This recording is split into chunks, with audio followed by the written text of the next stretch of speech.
Las personas inmaduras nunca aceptan sus errores, porque para ellas todo es culpa de alguien más. Puedes explicarles lo que pasó con calma, decirles cómo te sentiste, mostrarles lo que quieres mejorar.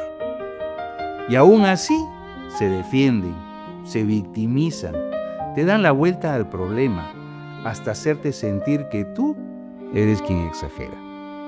Con una persona inmadura no puedes tener una conversación honesta, porque no buscan soluciones, buscan excusas.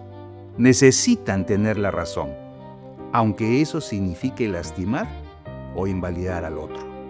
No entienden que asumir un error no los hace débiles, los hace maduros, los hace ser responsables y les permite crecer.